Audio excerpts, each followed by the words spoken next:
Bonjour et bienvenue sur Les Anges en parlent. Aujourd'hui, j'accueille Michel Ribardière dans cette nouvelle rubrique. Entre nous, nous allons parler des momies de Nazca au Pérou, découvertes il y a quelques années. Ces momies, elles ont à peu près 1000 ans, c'est-à-dire que c'est pas tellement vieux par rapport à nous, puisque pour nous, c'est le haut Moyen Âge. Et au Pérou, ça correspond à une période dite classique, dans laquelle ils ont beaucoup évolué, et notamment ils étaient très forts, mais vraiment très forts en céramique. Ils ont développé à cette période-là aussi l'agriculture savante, qui était irriguée par des aqueducs souterrains. C'est pour situer un peu une période qui n'est pas si éloignée que nous, alors que pour moi, les momies, c'est beaucoup plus ancien. Bonjour. Bonjour Isabelle, bonjour tout le monde. Est-ce que tu peux commencer par nous dire à quel moment ces momies ont été découvertes? Ça s'est passé en 2015. En 2015, on avait des problèmes météorologiques dans le désert de Nazca. Il s'est passé quelque chose qui ne s'était pas passé depuis longtemps, peut-être un siècle, qui sait. Il y a eu des inondations, pas partout, mais il y a eu des inondations. Et les journaux d'ailleurs de 2015 donnent des photos où on voit des endroits où dans le désert le plus aride de la planète, on a des inondations. Et alors ça, c'est arrivé à un moment où on est sur toute l'Amérique centrale et toute l'Amérique du Sud.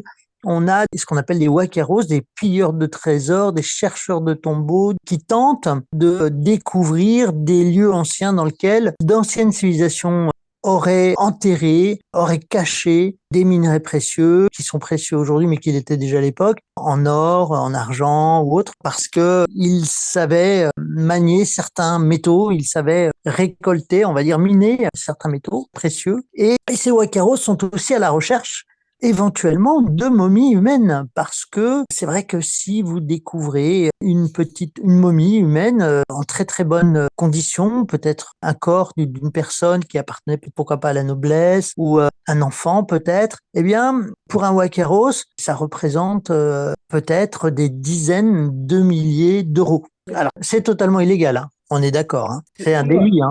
Bien sûr. Et ces Wakaros ont donc trouvé ces momies dans une grotte souterraine. Ils nous ont raconté une histoire.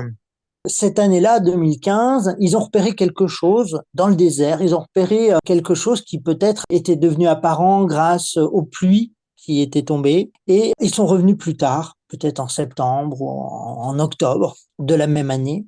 Et ils ont trouvé quelque chose. Ils ont trouvé un passage. Nous raconteront-ils? Alors, on est obligé d'écouter leur version, hein, dans cette histoire. Il faudra toujours faire attention à deux choses. D'abord, la version humaine, la version des Wakaros. Ils racontent comment les choses se sont déroulées, ce qu'ils ont vu, ce qu'ils ont fait, ce qu'ils ont emporté, etc. Et puis, d'un autre côté, il y aura les analyses que nous avons fait pratiquer par des spécialistes dans des laboratoires, parfois loin du Pérou, des laboratoires au Canada, aux États-Unis. Et ces analyses vont, elles, nous apporter un autre aspect de la réalité. D'accord. On va peut-être y aller progressivement. On va commencer par l'histoire. Qu'est-ce qu'ils ont découvert? Au départ, quand ils pénètrent dans ce lieu-là, ils vont nous raconter qu'ils ont découvert tout d'abord une momie humaine debout avec une petite fille, momifiée elle aussi. L'adulte devait avoir une trentaine d'années, selon ce qu'il nous avait dit. Et puis il y avait une petite fille,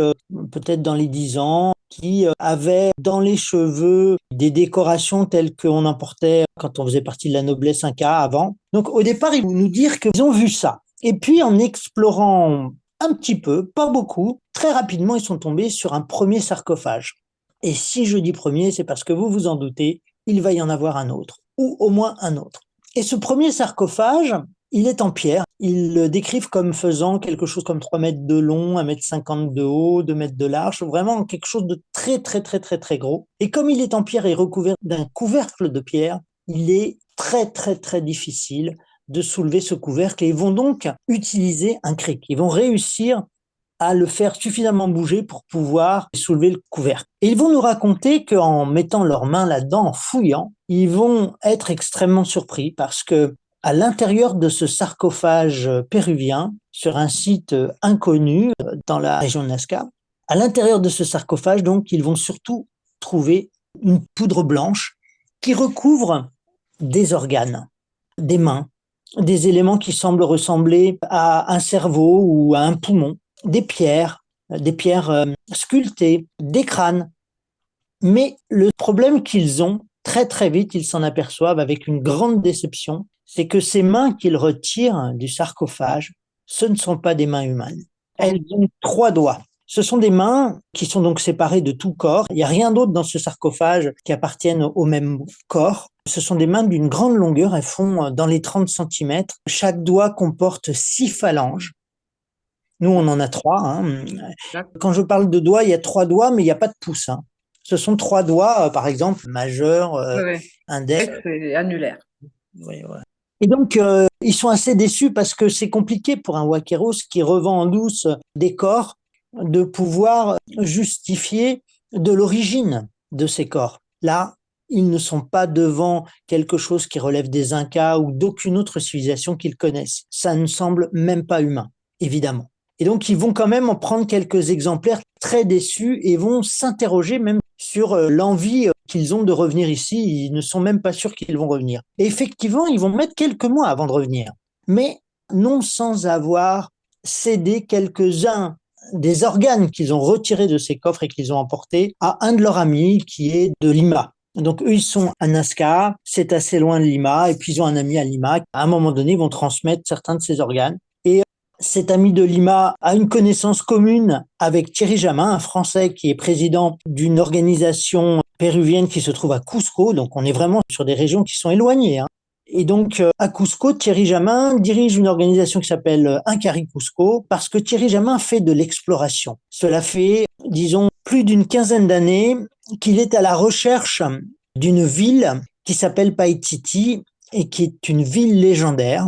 Mais il faut savoir qu'au Pérou, eh bien, les légendes parfois nous permettent de découvrir des pans de la réalité. Et donc Thierry Jamin court après cette recherche.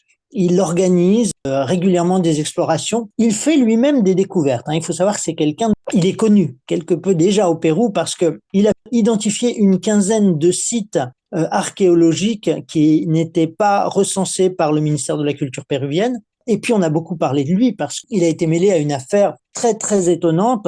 En 2 mots, Thierry Jamin a reçu un jour de la part d'un touriste français une remarque. Ce touriste avait observé l'existence d'une porte au pied du Machu Picchu, une porte qui n'était recensée par personne. Il avait exprimé un certain étonnement, mais surtout, il avait rédigé son observation à l'attention des archéologues péruviens, mais qui n'avaient jamais répondu. Alors, il avait écrit à Thierry Jamin qui s'était déplacé et qui avait eu l'autorisation de placer un radar à l'entrée. Et Thierry avait compris très vite que cette porte était très importante et qu'à l'intérieur étaient détenus des objets probablement très importants pour l'histoire péruvienne, l'histoire inca, peut-être un lieu mortuaire où se trouvait un personnage célèbre, puisque au radar, on voyait très bien qu'il y avait la présence de métaux précieux. Et à partir du moment où Thierry Jamin avait trouvé à distance, avait détecté les métaux précieux, le ciel lui était tombé sur la tête, puisque là, les archéologues et toutes les institutions officielles trouvaient complètement inadmissible qu'encore un étranger vienne faire une découverte majeure. Donc, il n'avait pas reçu l'autorisation de passer cette porte, juste de faire des détections à l'extérieur, parce que cette porte, elle serait passée un jour par un archéologue, un historien péruvien. L'affaire s'était arrêtée là. Donc on a fait un petit détour pour Thierry Jamin, parce que Thierry Jamin, un jour, va recevoir ce journaliste qui l'appelle et qui lui dit « Tiens, je connais quelqu'un de Lima, il a des organes étonnants, est-ce qu'on peut passer, te les montrer ?» Et ils étaient passés. Et effectivement, Thierry n'avait jamais vu ce genre d'organes. Et c'est à partir de là que toute l'affaire va commencer pour Incari Cusco et Thierry Jamin. C'est à partir de cette rencontre qu'il va essayer de trouver la vérité. D'où venaient ces organes? De quoi s'agissait-il? Qui avait découvert et où cela avait-il découvert? Et puis surtout, de quel animal parlait-on? Puisque les organes qui ont été montrés à Thierry Jamin étaient absolument exotiques et méconnaissables. Personne dans l'entourage de Thierry Jamin ne pouvait dire de quoi il s'agissait. Alors il va se passer différentes choses. Je ne vais pas raconter trop ces détails-là, c'est inutile. Jusqu'au moment où, d'un côté, en France, les fans de Thierry Jamin, car Thierry Jamin a des fans, il y a beaucoup de gens qui suivent ses explorations, demandent à Thierry de bien vouloir organiser un financement participatif pour pouvoir réaliser les analyses de ces organes, parce que dans le fond, on pourra toujours tourner autour de ces organes et on ne saura pas ce que c'est si on ne procède pas à des analyses. Je dirais à commencer par les datations ou même des analyses qui relèvent du domaine de la génétique. Oui, la datation au carbone 14. Alors de la datation au carbone 14. Des IRM. Les organes sont passés effectivement en radio. On a eu des spécialistes des imageries médicales qui ont vu ces organes, qui ont interprété les images radio. Plus tard, bien plus tard, on les passera au scanner. Il faut savoir que tout ça coûte de l'argent, hein. C'est pas la sécurité sociale qui paye là. Donc, il faut vraiment, vraiment beaucoup d'argent. Un scanner, c'est 6 000 $. Vous voyez. Alors, il va se passer du temps avant que cet argent soit réuni. Et puis, Thierry, de son côté, a continué d'enquêter. Et un jour, miracle, il parvient à entrer en contact avec les découvreurs originels de ces organes, Les Wakeros. les Wakeros, dont le chef, entre guillemets, si on peut dire chef, qu'il va rencontrer sera prénommé, alors c'est un pseudo, il sera prénommé Mario. Et à partir de là, il va s'établir une connexion avec Mario, entre Mario, Thierry Jamin et puis José, qui est le vice-président de l'Institut Incarie Cusco, donc Thierry Jamin est le président. Ils vont arriver à collaborer, ne sachant pas s'ils se trouvent ou pas dans l'illégalité. C'est un peu compliqué parce que vous êtes dans l'illégalité si vous avez affaire à des éléments qui relèvent de la culture péruvienne et que vous les avez déterrés sans autorisation, que vous avez fait des fouilles sans autorisation sur des territoires qui étaient protégés. Mais si vous êtes devant quelque chose qui ne relève pas de la culture péruvienne, alors quid? Est-ce que vous êtes encore dans l'illégalité? Ce que tu veux dire par là, c'est si ce ne sont pas des momies humaines, donc ça ne fait pas partie de la culture péruvienne, Voilà. mais de la culture internationale, quoi. Du coup, ça appartient à Pas personne. international, pas international, on ne sait pas ce que c'est. Et si ça fait partie de la culture péruvienne, on est devant un délit qui est puni par des lois, et même des lois qui sont là au niveau international. Vous avez Interpol qui chasse les gens comme ça, hein. Enfin qui les chasse, je veux dire qui les traque, qui découvre chaque année un grand nombre d'actes illégaux, et les peines de prison sont parfois très très lourdes. Il faut savoir. Je dirais presque tuer quelqu'un, c'est parfois moins lourd que d'essayer de porter atteinte, parce que c'est ça l'idée, c'est que si vous volez des éléments de la culture péruvienne, vous portez atteinte à l'identité de la culture et de l'histoire péruvienne, des Mais Péruviens, et donc c'est passible d'une peine qui relève du tribunal des droits de l'homme. il n'y a pas une nuance entre, on va dire, les découvreurs et les trafiquants, parce que c'est pas la même chose. Un archéologue, il découvre et il remet au pays ses découvertes, alors Oui. que un Wakero, s'il essaye effectivement de vendre sous le manteau ses découvertes, c'est pas la même chose. Et effectivement, un Wakeros, lui, il va passer les choses en douce et il va essayer d'en tirer de l'argent, et parfois il y arrive très très bien, parce que le Pérou a des frontières avec plein de pays. Ce sont des frontières, je veux dire, vous pouvez les passer comme vous voulez parce que c'est la forêt vierge. Il y a le Et lac puis, Titicaca aussi qui fait frontière avec la Colombie, par exemple. ils ont des frontières avec plein de pays, le Chili. Voilà, c'est des frontières qui sont un peu floues. Oui, oui, oui, oui, oui. Donc, on ne peut pas surveiller sur des kilomètres et des kilomètres, quoi. Non, non, non. Et puis, les Péruviens n'ont pas non plus les moyens de faire des fouilles sur tout le pays. C'est trop grand. Bien. Donc là, on est dans cette première étape où Thierry Jamin a réussi à connecter les Wakeros, a réussi à discuter avec eux, a réussi à les convaincre aussi, et c'est un sacré tour de main, de lui remettre un certain nombre de ces corps qu'ils ont trouvés afin qu'ils puissent procéder à des analyses. Ce qui, j'imagine il a fait comme ça, je ne le sais pas en fait, hein, mais j'imagine qu'il leur a fait mesurer combien ces corps pouvaient prendre de la valeur si effectivement les analyses confirmaient leur exotisme, puis leur âge, et aussi comment dire, si les analyses pouvaient confirmer aussi qu'on est devant des artefacts qui ne sont pas des montages. Donc il a dû faire peser un certain nombre d'arguments qui ont fait céder les Wakeros, et les Wakeros ont commencé à donner des corps à Thierry Jamin pour analyse. Et c'est ce qui s'est fait. Thierry Jamin commençait à faire des analyses pendant qu'en France, on récoltait la participation de nombreuses personnes. Il y a d'un millier de personnes qui ont financé ces analyses. Il y a des gens qui ont donné beaucoup d'argent, et on s'est retrouvé, je crois, quelque chose comme de tête, hein, je sais plus exactement, mais c'était, je crois, plus de 40 000 euros pour commencer les analyses. C'était pas mal déjà. Ça commençait bien. Eh bien, les mois qui vont suivre ne vont cesser de nous étonner, parce que les Wakeros vont donner différents corps qui vont être, plutôt que de leur donner des numéros, on va leur donner des noms. Alors le premier qu'on va prendre, il s'appelle Alberto.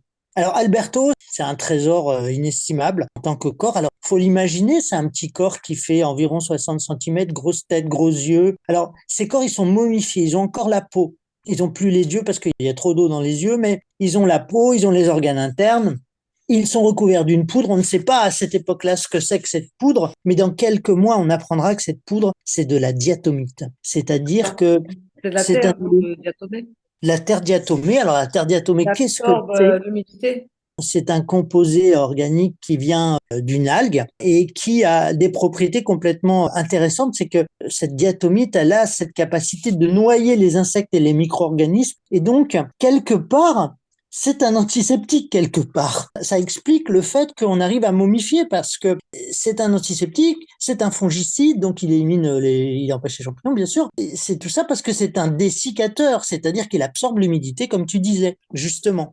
Et donc, Alberto, c'est un véritable trésor. Pourquoi? Parce que quand on regarde Alberto, on va s'apercevoir, on s'en aperçoit pas tout de suite, mais au fur et à mesure qu'on va nous donner des corps, on va s'apercevoir qu'il y a une différence entre Alberto et les autres. Alberto va nous permettre de découvrir un truc, c'est que ces êtres-là, qui faisaient dans les 60 centimètres, c'est une espèce, hein. Déjà, on soupçonne qu'il y a plusieurs espèces, hein, parce qu'on a vu des choses déjà bizarres. Mais dans cette espèce-là, on s'aperçoit que ces êtres avaient cette capacité à pouvoir étendre leur cou et de le rentrer. Et Alberto, quand on fait ses radios, on le confie à deux chirurgiens, ils regardent un petit peu tout ça et ils nous donnent leur avis. À leur avis, Alberto n'est pas du tout un montage. Ça semble difficile pour eux. Ils nous expliquent qu'Alberto, en fait, c'est un ado. Il fait 60 centimètres environ, mais ce n'est pas un adulte parce que il a encore, comme nous les avons chez nos ados et nos enfants en phase de croissance, il a encore les stries de croissance sur les articulations. Et donc, c'est un être qui était encore en train de grandir.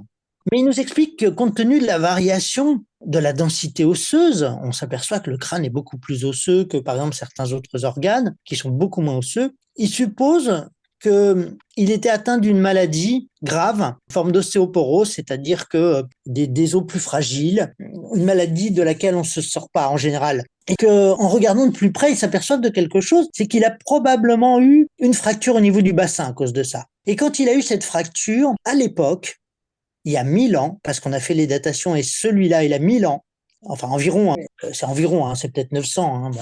Eh bien, il y a 900 ans ou il y a 1000 ans, les chirurgiens ont consolidé son articulation fémorale avec un métal. Ils lui ont fait une sorte d'implant pour pouvoir consolider, faciliter la guérison et durcir son articulation fémorale. Et À c'était l'époque, un alliage? alors, on n'a pas retiré cette... Parce qu'il faut bien comprendre une chose, c'est que là, on parle de corps, mais on parle surtout de corps desséchés.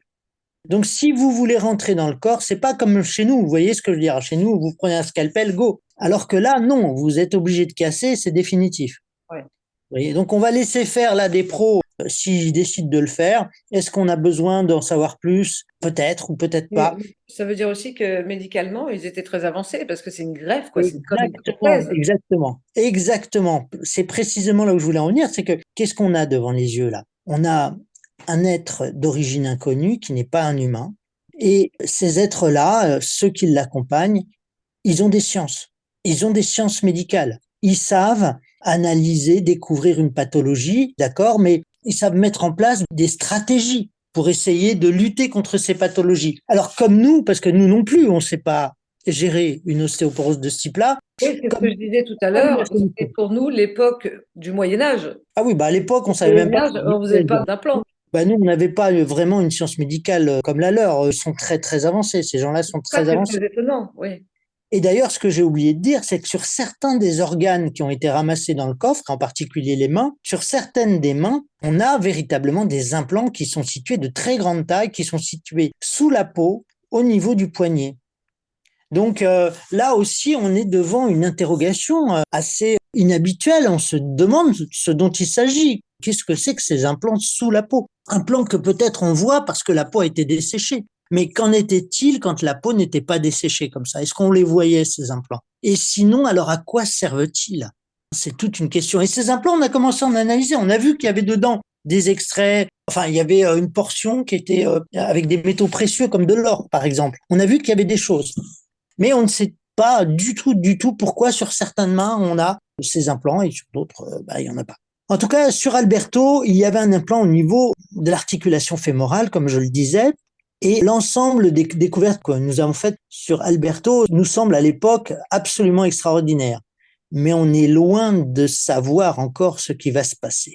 parce que dans les mois qui vont suivre, il va y avoir d'autres découvertes, mais alors tout aussi fascinantes. Tout d'abord, il faut savoir que à cause de ces publications, Thierry Jamin, qui montre ces photos sur le net, va commencer à attirer l'attention de certains médias. En particulier, un média mexicain, j'ai plus le nom du média en tête, mais une personnalité du monde du showbiz qui s'appelle Maussan, qui est un animateur de télévision très célèbre là-bas et qui s'est tourné vers le dossier OVNI parce qu'il faut savoir qu'au Mexique, il y a eu des vagues de manifestations OVNI très importantes au début des années 2000 et à la fin des années 90. Et beaucoup de gens ont fait ces observations. Énormément de gens les ont filmées. Ces vidéos sont passées partout sur Terre, donc, enfin, je veux dire, grâce à Internet.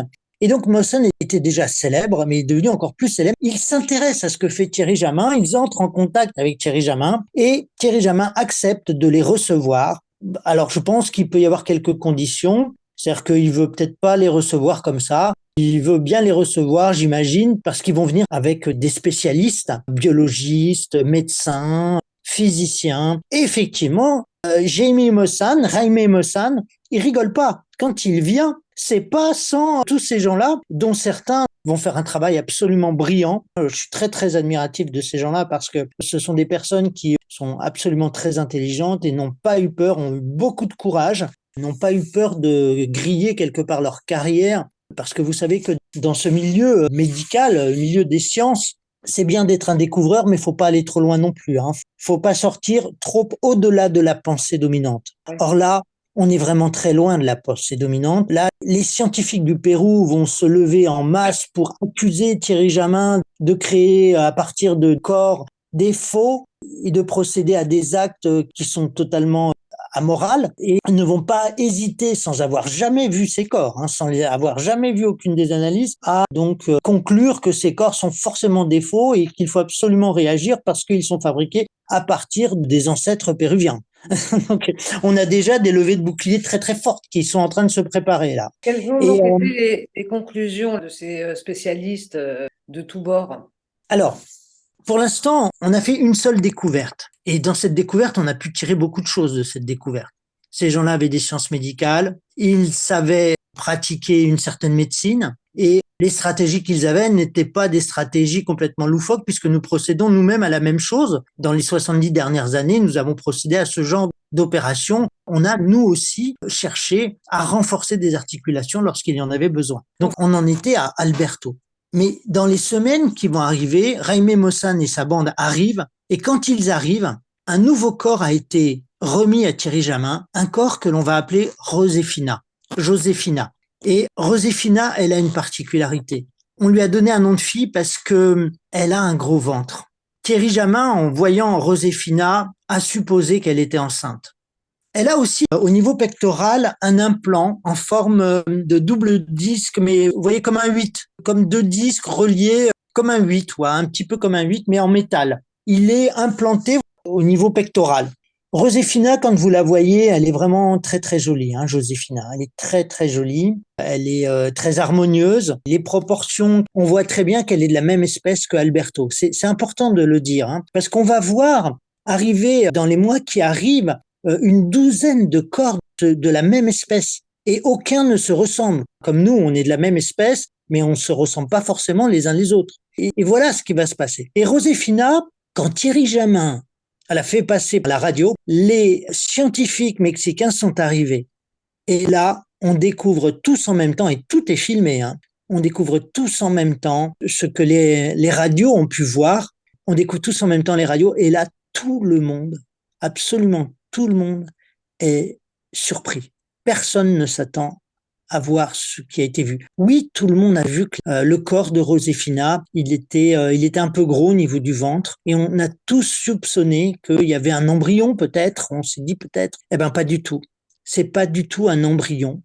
Il s'agit de 3 œufs, 3 gros œufs qui sont dans son ventre. Joséphina a un implant. Elle semble appartenir à une espèce qui développait au moins une forme d'intelligence, puisqu'on voit des sciences médicales.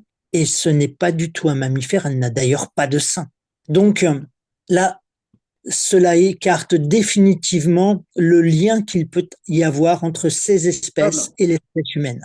Voilà. Et on n'est pas au bout de nos surprises, parce qu'ils ne le savent pas encore à cette époque-là. Mais dans un an, les scanners vont découvrir un quatrième œuf en formation dans l'un des conduits de Josefina. Et je dirais même plus, j'empiète encore, par la suite, après cette découverte, une autre momie comme Josefina va être découverte. Elle porte elle aussi cette espèce d'implant en forme de 8 allongé au niveau pectoral, allongé donc. Et elle est elle aussi enceinte. Et elle aussi, elle a 3 œufs. Et ces 3 œufs, c'est assez étonnant, ils sont au même emplacement, dans le même, je dirais, dans la même position au bas que les 3 qui se situent dans le ventre de Josefina. Cette nouvelle momie qu'on découvrira bientôt, mais on ne sait pas encore tout ça. Quand cette découverte est faite, tout le monde est absolument, pas effondré, mais assis. Tout le monde est assis. Parce que on a tous la sensation qu'une découverte majeure vient d'être réalisée. Depuis combien de temps est-ce que on n'a pas fait une découverte de ce type-là? Est-ce que les anciens avaient bien des rapports avec ces êtres-là? Est-ce qu'ils étaient en contact avec ces êtres-là? Est-ce qu'ils savaient que ces êtres-là n'étaient pas des mammifères mais avaient des œufs? Bon, tout ça, ce sont des questions. Et ce qui se passe, c'est que le lendemain de cette découverte, Thierry Jamin a organisé un voyage vers Nazca pour aller rencontrer le chef des Huaqueros, et cela avec tous les scientifiques et Rémi Mossan, tous les scientifiques mexicains, et Rémi Mossan lui-même. Et tout le monde part à Nazca. Et lorsqu'il rencontre Mario, le chef des Huaqueros, Mario, alors là, leur fait une surprise comme personne ne s'y attend. Encore une fois, quelque chose d'extraordinaire. Mario leur montre un corps qui a été ramené, qui n'a rien à voir avec tous ces êtres, ou si, il y a quelque chose à voir, mais qui n'a rien à voir au départ, je veux dire visuellement, parce que ce nouveau corps, ce n'est pas un corps de 60 centimètres, c'est un corps de 1,68 m, 69. Ce n'est pas le corps de la même espèce, mais c'est une espèce quand même qui est à la fois très très proche des humains, elle nous ressemble, mais à la fois, elle a les caractéristiques de ces êtres-là. C'est-à-dire qu'elle a 3 doigts. Elle a 3 doigts seulement, et ces 3 doigts, ce sont un peu comme le majeur, l'index, l'annulaire, mais ces 3 doigts comportent 5 phalanges. Pas 6, comme on a dit tout à l'heure sur les grandes mains tranchées, pas 3, comme peuvent l'avoir les petits êtres, parce que les petits êtres de 60 centimètres, ils ont 3 phalanges, mais 5. Cette momie, elle est dans une position un peu spéciale, dans cette position fétale dans laquelle on retrouve souvent les momies péruviennes, les momies d'Amérique du Sud. On les retrouve comme ça, les jambes repliées, les mains sur les jambes, et elle est dans cette position. Et il va se passer quelque chose d'encore plus extraordinaire, c'est que les Huaqueros, alors que tous les scientifiques sont là, tous les scientifiques savent, c'est une découverte extraordinaire, c'est sûrement la dernière fois qu'ils la voient, les Huaqueros vont la revendre, eh bien non. Le vice-président d'Incari Cusco arrive à convaincre les Huaqueros de lui remettre Maria, celle qu'on va appeler Maria. Alors là, c'est la fête. Les scientifiques repartent à Cusco avec Excuse-moi, je Maria. t'interromps. Ce que tu voulais Oui. dire par le fait qu'on les retrouvait un peu en position fœtale, Oui. c'était une espèce, mais qui finalement était intégrée dans la vie des Péruviens. Je crois qu'il ne faut pas aller à ce genre de conclusion parce que on ne sait pas qui était le premier, la poule ou l'œuf. D'accord, oui, je vois ce que tu veux On dire. ne sait pas d'où vient cette pratique. Donc, ils remettent Maria aux scientifiques. Voilà, ils remettent Maria aux scientifiques et Maria repart à Cusco et là, une série d'analyses va être réalisée. C'est une autre dimension. Tout le monde a la certitude de vivre un moment absolument extraordinaire. C'est pas seulement la découverte d'une équipe, c'est la découverte d'une espèce vis-à-vis d'une autre espèce. L'espèce humaine vient de découvrir ou de redécouvrir des espèces comme ça qui nous ressemblent, qui sont humanoïdes et qui étaient inconnues. Alors, ce nouveau corps, comme je le disais, va faire l'objet d'un certain nombre d'analyses. Nombreux, ce serait mentir parce que il faut beaucoup d'argent, mais elle va quand même avoir droit aux radios, aux scanners, elle va avoir droit aux datations. Alors celle-là, elle n'est pas comme les petites. Les petites ont 800, 900 ans, bon, disons 1000 ans. Elle est considérée comme ayant 1700 années à partir de 1950, c'est-à-dire BP. BP, ça veut dire Before Present, mais Before Present, c'est pas le présent de 2015, 16, 17, 18, c'est la datation par convention de 1950. Donc, en gros, elle date de 200 à 300 après Jésus-Christ. Donc déjà, c'est un décalage. C'est un décalage important. C'est un décalage extraordinaire. 1000 ans, comme ça, on rencontre pas tous les 5 minutes deux corps qui ont 1000 ans de différence. Oui, déjà, c'est énorme. Et plus tard, d'ailleurs, on va avoir d'autres surprises quand on va commencer à analyser les mains, parce qu'on va s'apercevoir que y a des datations qui s'élargissent de plus en plus. Et on va essayer de comprendre pourquoi ça s'élargit comme ça. Oui, il y a un truc quand même qui m'étonne. Il y a 3 doigts. Oui. 3 doigts. Et il y a des opérations qui sont effectuées sur ces corps. Comment, s'ils n'ont pas de pouce, parce que tu l'as précisé, le pouce sert à la préhension d'objets. C'est un peu étonnant de se dire qu'ils pouvaient faire des choses avec 3 doigts. Enfin, voilà, c'est ma Oui, question un peu bête. non, c'est pas bête. Il y a beaucoup de personnes qui ont eu ce genre de réflexion, mais il y a beaucoup de gens qui ignorent aussi que les animaux, ils peuvent parfaitement prendre des objets avec un seul doigt. Oui, c'est Comme vrai. par exemple l'éléphant. Il prend avec sa trompe, donc qui sert de doigt, il prend des objets, il peut même peindre. On a appris à des éléphants à peindre. On a des singes qui, avec leur queue, vont prendre des objets. Donc si on peut le faire avec un organe qui est suffisamment long, et c'est pour ça qu'on a besoin que ces organes soient longs. C'est peut-être pour ça qu'on a des doigts qui font 5 phalanges ou Oui, 6 phalanges. exact. Ouais. Voilà, peut-être. Je dis peut-être parce que Oui, oui. on voit que chez les petits, c'est quand même que 3 phalanges. Faut pas oublier, hein. Il faut qu'on soit extrêmement modeste dans notre compréhension parce que beaucoup de personnes se disent ah ouais mais s'ils avaient pas de pouce c'est qu'ils étaient bêtes. C'est la preuve même qu'ils étaient pas rationnels. Puis en Non, fait non, quand on pour moi, c'est regarde, pas du tout ce que je voulais dire. C'est le côté mécanique, la oui, préhension oui, oui, mécanique, pas ouais, du ouais, tout. Je fais pas de ouais, lien avec l'intelligence, ça n'a rien à ouais, voir. ouais. Mais d'autres le font et il faut absolument rester modeste parce que on s'aperçoit que ces gens-là, quand on étudie les alliages qu'ils faisaient sur les corps, on voit qu'il y a des alliages. Bon, on s'aperçoit qu'il y a certains de ces alliages, eh bien, on savait pas les faire à la même époque. Nous, Oui. on savait pas les faire, les humains. Et il y a pire que ça même, parce que je vais transgresser un petit peu, mais dans les années qui vont suivre, on va faire une découverte complètement hallucinante. C'est-à-dire que sous l'implant de Joséphine, vous vous rappelez, on a parlé de Joséphine à son gros ventre tout à l'heure, eh bien, on va dire en passant certains contrôles sur l'implant de Joséphina, on va s'apercevoir de quelque chose. C'est que sous l'implant de Joséphina, il y a de petits morceaux d'un métal qu'on a découvert, on va dire, je crois que ça devait être au 19e siècle, très rare, qui s'appelle l'osmium. Cet osmium, ce métal très rare, hein, vraiment très très rare, hein, on voit que les molécules ont été placées de façon symétrique. Donc on ne peut pas envisager qu'il s'agit d'un coup du loto. C'est-à-dire que ceux qui ont fait ça, ils ont par chance, ils sont tombés sur une molécule d'osmium. Non, parce qu'elles ont été disposées d'une certaine façon. Alors, cet osmium, qu'est-ce que c'est? C'est un métal, on l'a dit, très très rare, et c'est sur Terre le métal le plus dense qui existe. Donc ce métal-là est inimitable. Rien n'est plus dense que l'osmium sur Terre. C'est pour ça que l'or à côté vaut de l'argent, mais nettement moins que de l'osmium. 1 gramme d'or, c'est quoi aujourd'hui? 40 euros. Bon, 1 gramme d'osmium, alors c'est variable, parce qu'il y a des cours, mais c'est entre, on va dire, ça peut aller à 2 000 à 3 000. D'accord.